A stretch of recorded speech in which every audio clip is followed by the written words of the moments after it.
दोस्तों, इस्लाम धर्म को लेकर लोगों में कई ऐसे सवाल हैं जिनका सटीक जवाब लोगों को आज भी नहीं मिला है। क्या आपको पता है कि इस्लाम धर्म में क्यों लोगों को दफनाया जाता है? क्यों हिंदुओं की तरह इनका दाह संस्कार नहीं होता? आखिर क्यों मांसाहार खाना इनके लिए इतना जरूरी है? और क्यों इस्लाम धर्म में भाई बहन आपस में ही शादी कर लेते हैं? क्या है इस धर्म की असली सच्चाई? इन सभी सवालों के जवाब जानने के लिए चलिए आपको ले चलते हैं आज इस्लाम धर्म के रहस्यों से भरी उस गली में जहां से खोदकर हमने ये जवाब निकाले हैं। दोस्तों, सबसे पहले जानते हैं कि आखिर इस्लाम धर्म आया कहां से। दरअसल इस सवाल का जवाब जानने के लिए हमें रामायण की एक कथा पर गौर करना होगा।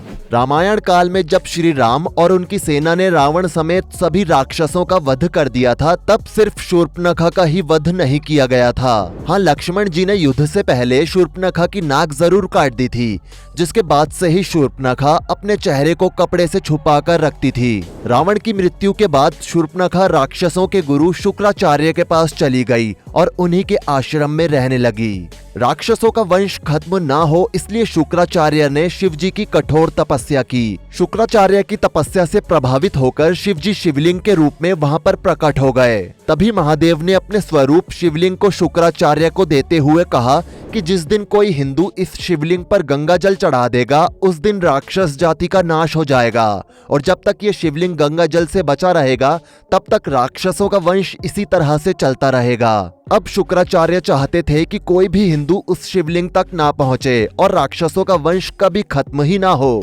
इसलिए डर की वजह से शुक्राचार्य ने शिवलिंग को हिंदुओं से दूर रेगिस्तान में स्थापित कर दिया, जिसके बाद यहाँ एक मंदिर का निर्माण कराया गया, जिसे नाम दिया गया मक्केश्वर महादेव, जो आज अरब में मक्का मदीना बन चुका है। और इसलिए कहा जाता है कि मक्का मदीना में एक शिवलिंग है जिस पर गंगा जल चढ़ाने से राक्षसों का विनाश हो जाएगा। तभी तो किसी भी हिंदू की मक्का मदीना में एंट्री बैन है। इसके पीछे भी एक कारण है। असल में ऐसा कहा जाता है कि अगर कोई भी हिंदू मक्का मदीना में शिवलिंग पर गंगा जल चढ़ा देगा तो शूर्पणखा के वंशजों का पूरी तरह से विनाश हो जाएगा। अब दोस्तों, आपके जहन में आ रहा होगा कि शूर्पणखा के वंशज कौन हैं? तो वो कोई और नहीं बल्कि मुसलमान हैं। अब आपके जहन में ये सवाल भी आ रहा होगा कि मुसलमान शूर्पणखा के वंशज कैसे हो सकते हैं? तो पहले तो आप वीडियो को लाइक कर दीजिए और वीडियो को अंत तक ऐसे ही देखते रहिए। इस सवाल का जवाब आपको कुछ ही सेकंड्स में मिल जाएगा। दोस्तों, ये तो आप जानते ही होंगे कि नाक कटने के बाद शूर्पणखा अपने चेहरे को ढक कर रखती थी, और जब भगवान शिव ने शुक्राचार्य को शिवलिंग दिया था तो शिवलिंग को रेगिस्तान में स्थापित करने के बाद उसकी सुरक्षा का काम शुक्राचार्य ने शूर्पणखा को दिया था। शूर्पणखा दिन रात शिवलिंग की सुरक्षा किया करती थी और इसी दौरान उसने अपने वंश को आगे बढ़ाने के लिए कई बच्चों को जन्म दिया, और उसके बच्चे आज उसी की परंपरा को निभाते आ रहे हैं, जो आज मुस्लिमों के रूप में जाने जाते हैं। आपने देखा होगा कि मुस्लिम महिलाएं अपने चेहरे को ढक कर रखती हैं, जिसके लिए वो बुरखे का इस्तेमाल करती हैं, और इनमें उनकी सिर्फ आंख ही दिखाई देती हैं। और शूर्पणखा की नाक कटने के बाद जब वो अपने चेहरे को ढक कर रखती थी तो उसकी भी सिर्फ आंखें ही नजर आती थी। और जिस तरह उस समय शूर्पणखा ने उस शिवलिंग की रक्षा की थी और वहां पर किसी को भी आने नहीं दिया था, ठीक उसी तरह आज मुसलमान मक्का मदीना में किसी भी हिंदू को आने नहीं देते हैं, और मक्का मदीना की हिफाजत अपनी जान से भी ज्यादा करते हैं। और बताया तो ये भी जाता है कि जहां मक्का मदीना स्थित है उसके आसपास भी किसी हिंदू को रहने की इजाजत नहीं दी जाती है। अब ऐसा क्यों है वो तो आपको वीडियो देखकर पता चल ही रहा होगा। दोस्तों, जैसा कि हमने आपको बताया कि शुक्राचार्य ने मुस्लिमों के वंश को आगे बढ़ाने के लिए भगवान शिव की घोर तपस्या की थी, और शुक्राचार्य की वजह से ही मुस्लिम शुक्रवार के दिन को अपने लिए बहुत खास मानते हैं, जिसे वो जुम्मा कहते हैं। चलिए दोस्तों, अब आपको बताते हैं कि आखिर क्यों मुसलमान लोग अपने मृत परिवार वालों को दफनाते हैं। असल में इस्लाम धर्म की जिन्होंने स्थापना की थी वो मोहम्मद जी अरब के वासी थे, और ये तो आप सभी जानते ही होंगे कि अरब रेगिस्तान से भरा हुआ है। वहाँ दूर दूर तक एक भी पेड़ नहीं दिखाई देता, तो जंगल तो बहुत बड़ी बात है। इसलिए वहाँ के लोगों के मरने के बाद जलाने के लिए लकड़ियाँ ना होने की वजह से मृत शरीर को जमीन में दफनाया जाता था, और अब उनके वंश के लोगों के लिए ये एक परंपरा सी बन गई है। वहीं दोस्तों आपने ये भी देखा होगा कि मुसलमान मर्द अपने सिर पर गोल टोपी पहनते हैं। इसके पीछे भी एक कारण है। असल में अरब के लोग तेज धूप में रेगिस्तान में सफर करते थे, जिस वजह से वहां पर लोग अपने सिर को ढकने के लिए टोपी पहनते थे ताकि वो खुद को धूप और भीषण गर्मी से बचा सकें। पर आज ये एक प्रथा बन गई है। वहीं दोस्तों एक और जहां सनातन धर्म हर दूसरी स्त्री को माँ और बहन की नजर से देखने को कहता है, तो इसके ठीक उल्टा इस्लाम में सिर्फ अपनी सगी बहन को ही बहन माना जाता है। यानी कि ये लोग अपने मामा, ताऊ, चाचा, बुआ और मौसी के बच्चों से आपस में शादी कर लेते हैं, जो कि सोचने वाली बात है। दोस्तों हिंदू धर्म में भाई बहन का रिश्ता बहुत पवित्र माना गया है, इसलिए इस रिश्ते को लेकर शादी तो क्या गंदी नीयत रखना भी पाप है। ये एक ऐसा पाप है जिससे पूजा पाठ, जाप, तपस्या और दान आदि करके भी मुक्ति नहीं पाई जा सकती है। सनातन धर्म में सगी बहन के अलावा भी अगर आपने किसी लड़की को बहन का दर्जा दे रखा है तो शादी तो क्या आप उसकी तरफ गंदी सोच भी नहीं रख सकते हैं। वहीं इस्लाम में ऐसा कुछ भी नहीं है। यही वजह है कि वो लोग अपने कजन यानी कि बुआ और ताऊ की लड़की से भी शादी कर लेते हैं, क्योंकि मुसलमानों के धर्म में ये कहा गया है कि एक ही माँ की कोख से जन्मे लड़का लड़की ही भाई बहन है। इसके अलावा वो किसी भी लड़की से निकाह करें, इसमें कोई बुराई नहीं है। दोस्तों हिंदू धर्म की यही तो खासियत है, उसमें हर स्त्री को सम्मान की नजरों से देखने की सीख दी जाती है। हमारा धर्म हमें ये सीख देता है कि सिर्फ अपनी बहन ही बहन नहीं होती, बल्कि हर दूसरी स्त्री को भी बहन की नजर से ही देखना चाहिए। और जो लोग ऐसा नहीं करते हैं उन्हें अपमान तो झेलना ही पड़ता है, साथ ही उनके चरित्र और परवरिश पर भी उंगलियां उठने लगती हैं। इसलिए सनातन धर्म में बुआ, ताऊ, चाचा, मामा और मौसी आदि की किसी भी लड़की से शादी नहीं की जाती, क्योंकि इनकी लड़कियां भी बहन ही होती हैं। और हमारे शास्त्रों में बहन और भाई की शादी एक दूसरे से ना करने के एक नहीं बल्कि कई कारण दिए गए हैं। शास्त्रों के अनुसार भाई बहन एक ही गोत्र के होते हैं और हमारे धर्म में एक ही गोत्र में शादी करना गलत बताया गया है। ऐसा कहा जाता है कि एक गोत्र में शादी करने वाले दंपत्ति की संतान के अंदर कुछ न कुछ कमी आ जाती है, इसलिए कभी भी एक गोत्र में शादी नहीं करनी चाहिए। आपको बता दें कि हिंदू धर्म में जब लड़का लड़की की शादी की जाती है तो एक नहीं बल्कि 3 गोत्र छोड़कर की जाती है, जो है माता, पिता और दादी का गोत्र। इन तीनों के गोत्र छोड़ने के बाद जो भी अन्य गोत्र मिलता है उससे शादी की बात चलाई जाती है। यानी कि इस कारण के चलते भाई बहन की शादी एक दूसरे से होना असंभव है, क्योंकि ऐसे विवाह को किसी भी रूप में स्वीकार नहीं किया जाता है। अब दोस्तों वैसे इस तर्क को सही साबित करने के लिए ये भी कहा जाता है कि पास की रिश्तेदारी में शादी करने से बच्चों के अंदर जो जीन्स बनते हैं उनमें कुछ ऐसी कमियां आ जाती है जिससे उनके होने वाले बच्चों का विकास सही से नहीं हो पाता है। दोस्तों वैसे तो ये सब आप जानते ही हैं कि बच्चे हमेशा अपने बड़ों से सीखते हैं, यानी कि हम सनातनी आज जो भी कुछ जानते हैं वो हमारे पूर्वजों द्वारा दिया गया ज्ञान ही है। हमारे ऋषियों, मुनियों, तपस्वियों और महर्षियों ने हमें ये बताया है कि पराई स्त्री को बहन या माँ की नजर से देखना चाहिए और हर स्त्री का आदर करना चाहिए। यही वजह है कि हम उनके दिखाए रास्ते पर आज भी चल रहे हैं। वहीं अगर बात इस्लाम धर्म की करें तो इसका जन्म आज से करीब 1400 साल पहले मक्का मदीना शहर में हुआ था। बता दें कि मदीना के माने जाने वाले पैगंबर मोहम्मद साहब वो शख्स थे जिन्होंने इस्लाम की पहली नींव रखी। इसके बाद उन्होंने बहुत से लोगों को इस धर्म में शामिल करके इसका प्रचार प्रसार किया। मक्का के बाद मदीना में इस्लाम धर्म का प्रचार बहुत तेजी से हुआ, जिसके बाद पैगंबर मोहम्मद ने ही अल्लाह के उपदेशों को सारी दुनिया में फैलाया, जिसके चलते जो ज्ञान का रास्ता मुसलमानों को दिखाया गया उस पर वो आज तक चल रहे हैं और अपने ही कजन भाई बहन से शादी भी कर रहे हैं। वैसे दोस्तों क्या आप ये जानते हैं कि हमारे सनातन धर्म में दूसरी जाति में शादी करना बिल्कुल भी सही नहीं माना जाता है। कहते हैं जब आप किसी दूसरी जाति के लड़के या लड़की से शादी करते हो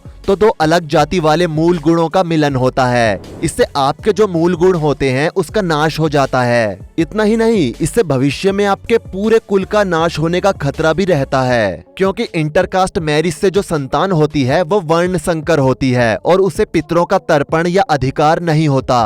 और ये तो आप जानते ही होंगे कि हमारे हिंदू धर्म में तर्पण का कितना महत्व है। इसलिए जाति विभाग परंपरा मूल गुणों की रक्षा के लिए बहुत जरूरी माना गया है। दोस्तों एक भविष्यवाणी की माने तो बहुत जल्द ही पूरी दुनिया में सिर्फ सनातन धर्म ही रहेगा।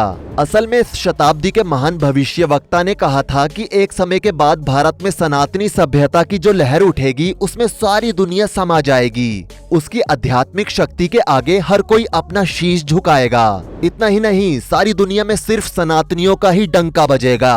वैसे देखा जाए तो आज ऐसा हो भी रहा है। फ्रांस के फेमस भविष्यवक्ता नास्ट्राडेमस ने भी अपनी बुक सेंचुरीज में ये लिखा है कि चांद पर आधारित रहने वाले धर्म सागर के नाम वाले धर्म के आगे बिल्कुल भी नहीं टिक पाएंगे। इतना ही नहीं, उन्होंने ये भी कहा है कि सागर के नाम वाला धर्म बहुत तेजी से आगे बढ़ेगा और बढ़ता ही जाएगा। बता दो, चांद पर निर्भर रहने वाला धर्म कोई और नहीं बल्कि मुस्लिम धर्म ही है। इतना ही नहीं, धरती पर जितने भी सागर हैं उसमें से सिर्फ हिंद महासागर के नाम पर केवल एक ही धर्म है और वो है हिंदू धर्म। दरअसल सनातन का मतलब ही शाश्वत है, यानी कि वो जो हमेशा से रहा हो और जो हमेशा ही रहेगा, जिसके आदि अंत का किसी को भी नहीं पता है। भारत की बात करें तो यहाँ 15% लोग ऐसे हैं जो इस्लाम धर्म को मानते हैं और 85% ऐसे हैं जो गैर इस्लामिक हैं। लेकिन ये 15% लोग बाकी लोगों को लाउड स्पीकर पर ये जोर जोर से सुनाते हैं कि मेरा ही अल्लाह महान है, और जो लोग इसे नहीं मानते वो हमारे दुश्मन हैं। पर कितने सौभाग्य की बात है कि हमारा जन्म सनातन धर्म में हुआ है, जहाँ की ताकत ही अनेकता में एकता है। हमारा हिंदू धर्म ये नहीं कहता कि भगवान को ना मानने वाले बुरे हैं, बल्कि हमारे धर्म में तो अपने विचारों को रखने की खुली आजादी है। इतना ही नहीं, हमारे धर्म के ग्रंथ ही सवालों से शुरू होते हैं।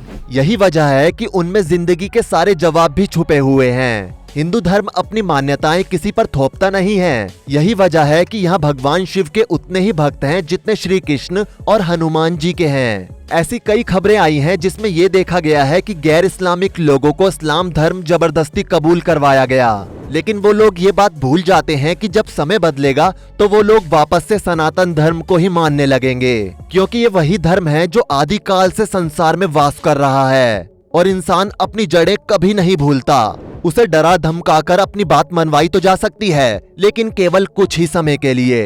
हिंदू धर्म के लोगों की सबसे खास बात यह है कि वो संसार की हर चीज में भगवान को देखते हैं। कहते हैं यहाँ का कण कण शंकर है। यहाँ की नदी, पहाड़, फूल, फल, पेड़, पौधे और यहाँ तक कि हर इंसान में भगवान है। अब जरा सोचिए कि ऐसी विचारधारा रखने वाले सनातन धर्म से भला कौन प्रभावित नहीं होगा। यही वजह है कि जैसे जैसे लोगों में जागरूकता बढ़ रही है, वैसे वैसे दुनिया के सभी देशों के लोग हिंदू धर्म के प्रति प्रभावित हो रहे हैं और उसे अपना रहे हैं। उन लोगों को अफसोस होता है कि उनके बाप दादाओं ने आखिर क्यों गलत धर्म को अपना लिया। आपको बता दें दोस्तों, ऐसे कई जाने माने लोग हैं जिन्होंने अपने धर्म को छोड़कर हिंदू धर्म को अपनाया है। शिया वक्फ बोर्ड के चेयरमैन वसीम रिजवी ने अपना धर्म छोड़कर सनातन धर्म को अपनाया और जितेंद्र नारायण त्यागी बन गए। इतना ही नहीं, पाकिस्तानी लेखक अनवर शेख अनिरुद्ध जैन बन गए। आशीष खान से देव शर्मा हो गए। और तो और इस लिस्ट में हॉलीवुड अभिनेत्री जूलिया रॉबर्ट्स का नाम भी आता है। कहा जाता है कि जूलिया रॉबर्ट्स सनातन धर्म से बहुत प्रभावित हुई थी। ऐसे ही ना जाने हॉलीवुड के कितने दिग्गज एक्टर्स हैं जो आज सनातन के रंग में रंग चुके हैं। और ना जाने दुनिया में ऐसे कितने ही लाखों लोग हैं जो हर साल ईसाई और इस्लाम धर्म को छोड़कर हिंदू धर्म की शरण में आ रहे हैं। ऐसे में हम अपने धर्म पर गर्व क्यों ना करें। दोस्तों, पूरे विश्व की बात की जाए तो 52 ऐसे देश हैं जहां अच्छी खासी संख्या में हिंदू धर्म के लोग रहते हैं। इसमें Australia, America, Canada, Russia, Ukraine और दक्षिण कोरिया जैसे कई देश शामिल हैं। इन देशों के ज्यादातर लोग ये मानने लगे हैं कि उनके पूर्वज सनातनी ही थे।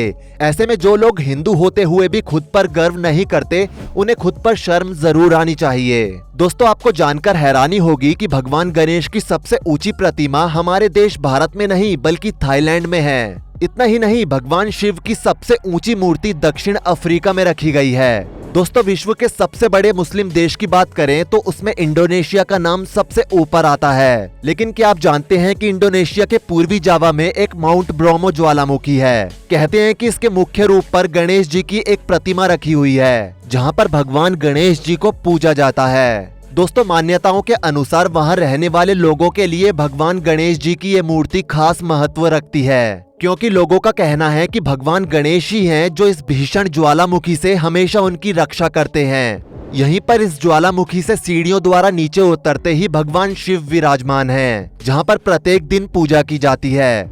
दोस्तों, भले ही आज इंडोनेशिया दुनिया का सबसे बड़ा इस्लामिक देश हो, लेकिन ये आज भी सनातन के रंग में रंगा हुआ है। इतना ही नहीं दोस्तों, इंडोनेशिया की करेंसी पर भी गणेश जी की फोटो बनी हुई है। यानी कि ये कहना गलत नहीं होगा कि लोग आज चाहे दुनिया के किसी भी देश में रह रहे हो, लेकिन सनातन सभ्यता और परंपरा आज भी उनके अंदर समाहित है। पूर्वजों द्वारा विरासत में मिली इस सभ्यता और परंपरा को बचाने के लिए हम सबको एक साथ मिलकर सनातन सभ्यता के प्रति खुद को समर्पित करना होगा। तो दोस्तों, आज की इस वीडियो में फिलहाल बस इतना ही। अगर आपको वीडियो पसंद आई हो तो वीडियो को लाइक शेयर जरूर करें और ऐसी ही और वीडियोस के लिए इस चैनल को सब्सक्राइब करके साथ में बेल नोटिफिकेशन को भी ऑल पर सेट कर लें। धन्यवाद।